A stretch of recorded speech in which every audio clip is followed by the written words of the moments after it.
With the U.S. Senate evenly split with 50 Republicans and 50 Democrats, this year's elections are crucial for both parties. And states in which there will be an open seat, like North Carolina, with the retirement of Republican Richard Burr, those elections appear to be very close. Well, this evening, we have the third in a series of one-on-one interviews with the major candidates in this race. And this one features a familiar face, Republican Mark Walker. After spending 6 years in the U.S. House representing the 6th District and the last 2 years out of government, Walker told our senior political reporter Bob Buckley why he wants back in.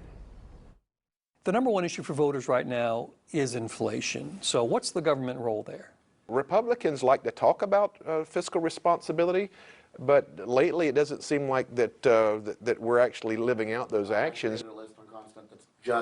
Your priority for dealing with inflation as a U.S. Senator would be to control government spending. It's been my protocol in my calling card, even the 6 years in the U.S. House. I'm the last member of the United States Congress to actually get a balanced budget amendment to the floor for a House vote.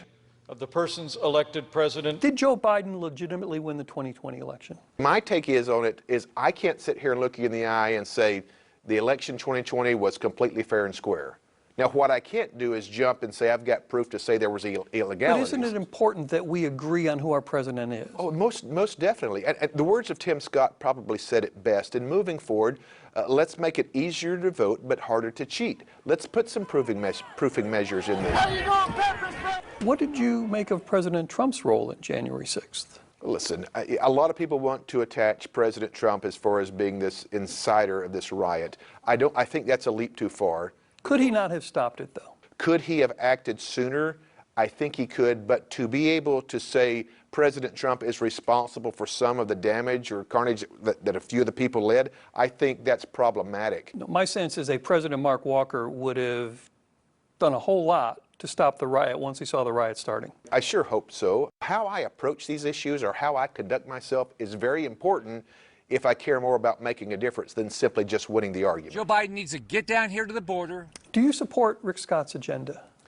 You know what? I do. For the most part. Florida Republican Senator Rick Scott is pushing an 11-point agenda to set himself apart from some in the party, and we went through the more controversial points with Mark Walker. Completing the border wall and naming it after President Trump?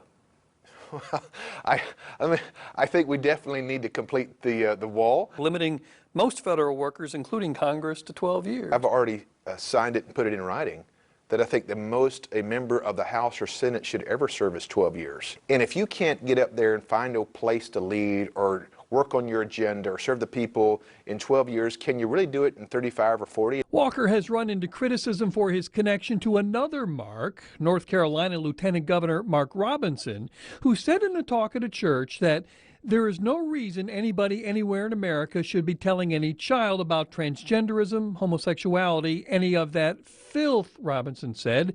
And yes, I called it filth, Robinson went on. And if you don't like that I called it filth, come see me and I'll explain it to you.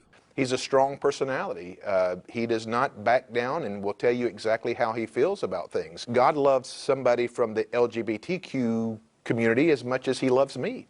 Now, my faith may differ when it comes to the male and female role in the family structure, but I don't look at others in a way that I feel like I'm elevated because, look, as a former pastor, the Bible tells me all of us have come short of the glory of God. Walker is third in the Republican primary polls so far. We're done here. Buckley. We'll take a look and then we'll get that. Fox 8 News. Where we want to go with it. So, yeah. And tomorrow evening here on the Fox 8 6 o'clock news, we will hear from Democratic frontrunner Cheri Beasley. Well, you'll be able to hear directly from North Carolina's Republican candidates for U.S. Senate and why they deserve your vote in this upcoming primary. We will host an exclusive live debate here in the Fox 8 studios next Tuesday, April 26th at 7 p.m. This debate will air on all Nexstar stations across North Carolina. Fox 8's Bob Buckley will be the moderator. Pat McCrory and Mark Walker have agreed to join the debate. An offer has gone out to Ted Budd, but he has not accepted the invitation, at least not yet. Budd has also yet to debate any opponent in the race. Again, that will be right here on Fox 8 next Tuesday night at 7.